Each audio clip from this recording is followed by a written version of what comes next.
عليكم ورحمة الله وبركاته. ازيكم حبايبي، عاملين ايه؟ اهلا بكم في قناتي نكهة البيت طعم وريحة. النهارده هعمل معاكم وصفة سهلة ان شاء الله تبقى جميلة وتعجبكم. النهارده هعمل اجنحة الفراخ، بس معايا ايه؟ معايا بصلاية حلوة كده هقطعها.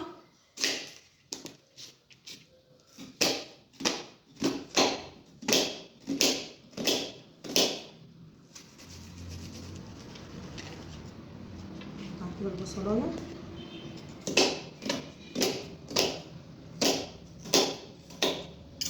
معايا الصينية،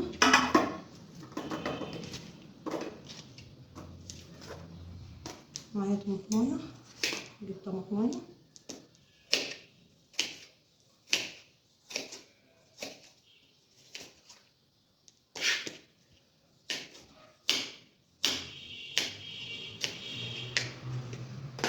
عليها وفلفل برضو،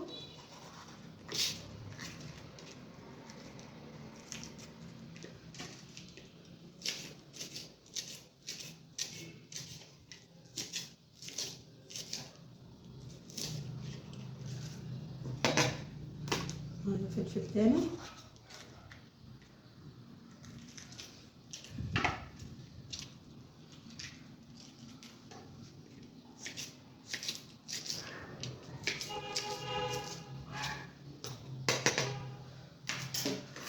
اهو احط عليه شوية ملح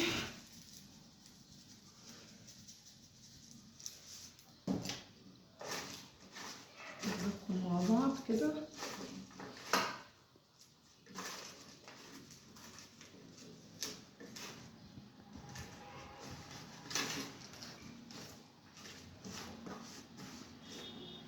اغسل ايدي بس لحظة.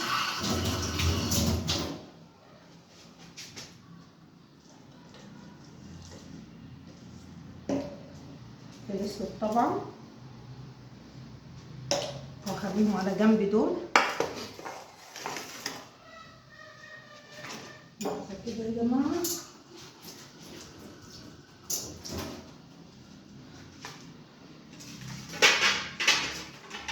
معايا عجينة الفراخ بقى،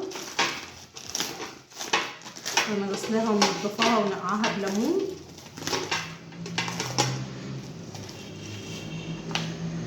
بصوا هحط عليها الليمون، بس هشيل الضفر ده، هشيل الضفر ده عشان ما يديش زفارة، واقطع دي من دي.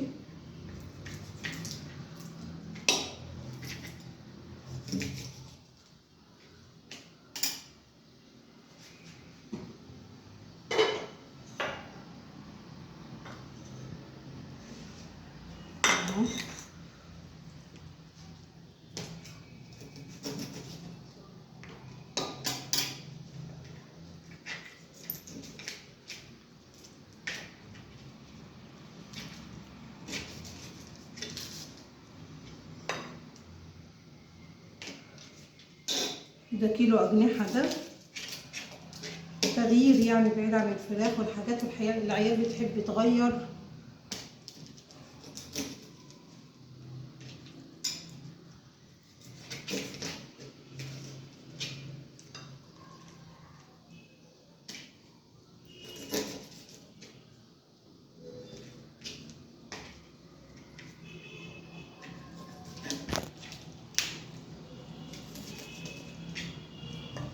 خلص الكمية اللي عندك كلها بقى.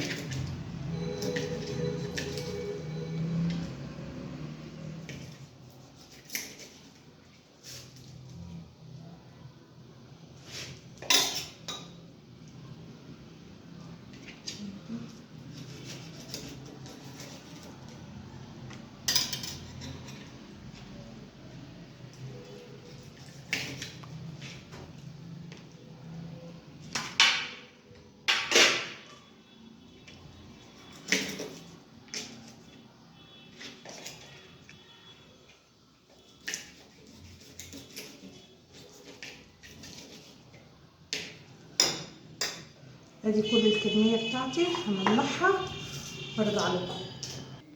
هنحط معلقة زيت على البصل والتتبيلة كده، شوية زيت ودول هحطهم في البولة هنا، عليهم ملح،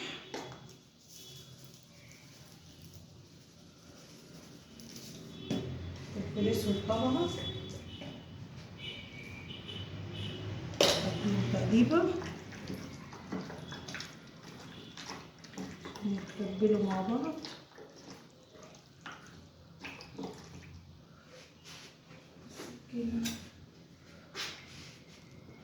هفتحهم فتحة كده عشان يستووا اسرع.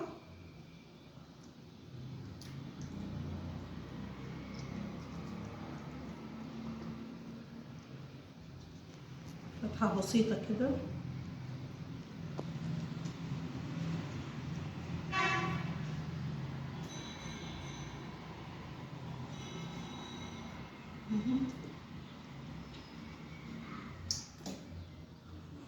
نمهل عشان ما تتعوريش طبعا، عشان الفراخ بتعمل.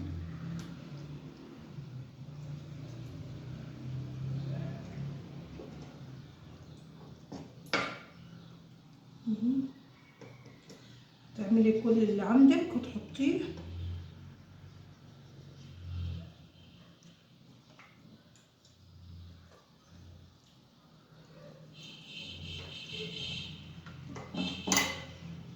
كويس.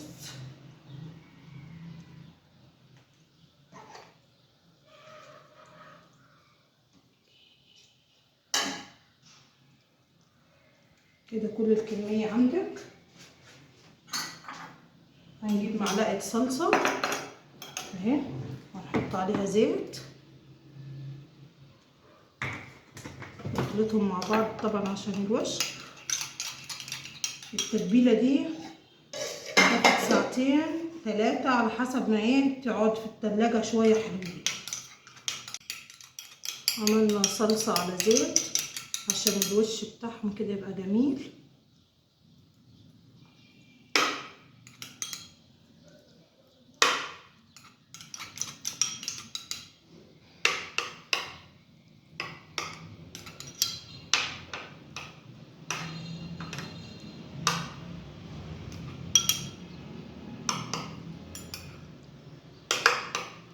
تعملي كل الأجنحة اللي معاكي طبعا بالصلصة والزيت الخلطة اللي انت عاملاها دي، وهنسيبها شوية تتبل ساعتين، ويفضل طبعا يوم، بس لو مفيش وقت زي اللي معايا دلوقتي يبقى خلاص هما ساعتين حلوين قبل الأكل.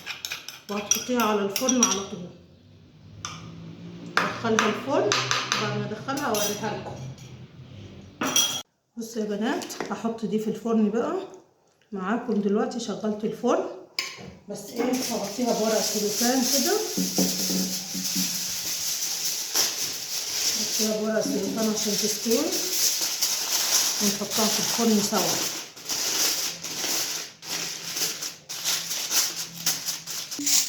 هحطها في الفرن واسيبها بقى لحد ما تستوي. ولو وصلت لغايه هنا ما تنسيش تعملي لي لايك والاشتراك عشان قناتي تكبر بيكم. وهعمل جنب الاجنحه بطاطس، هوريكم البطاطس هعملها ازاي. البطاطس الملحمه الحلوه اللي بناكلوها في المطاعم دي. بصي عشان الكاميرا تشوفوا.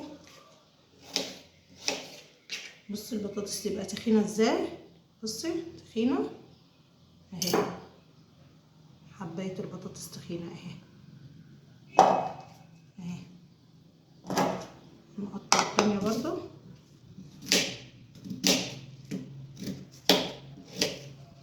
بصوا البطاطسايه شكلها ده.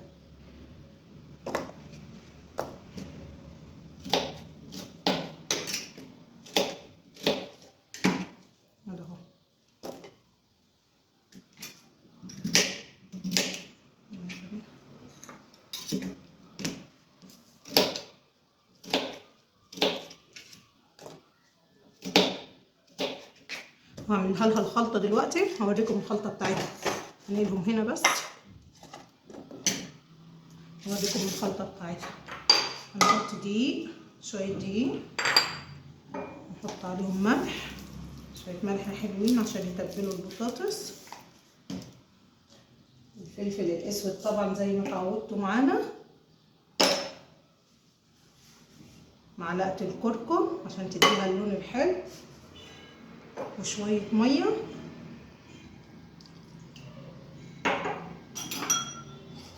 ونقلبها.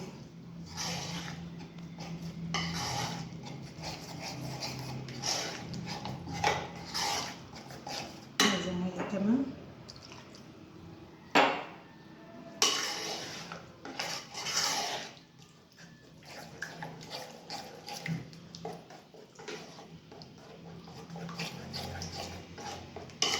ونحطها فيهم بعد ما نحط البطاطس، هنقليها على طول.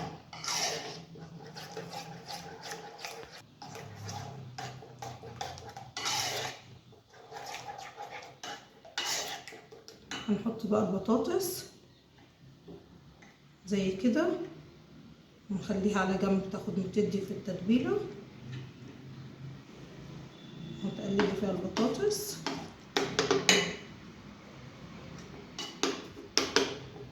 ونطلعها في طبق.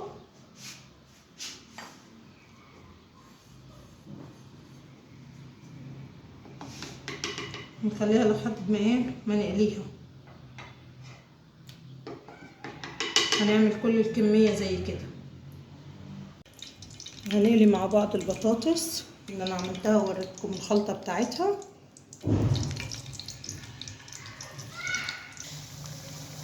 نحط نملى الطاسه كلها.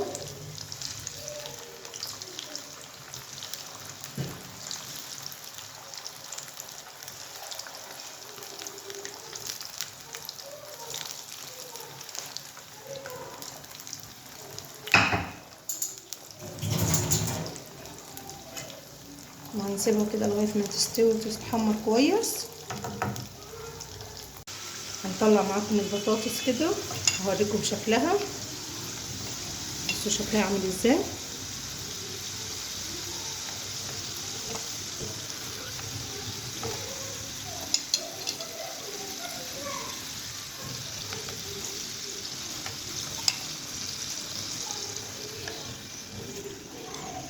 بصوا الكركم مديها لون تحفه. بصوا لون الكركم عامل ازاي جميل. تعالى اوريكم بقى في الفرن الاجنحه عامله ازاي. بصوا في الفرن الاجنحه، بصوا فيها. استنى اسحبها لكم. بصوا شكلها ازاي. هي خلاص هتستوي كده خلاص، بس عايزه تاخد الوش وشويه واطلعها. هحط بقى كميه البطاطس.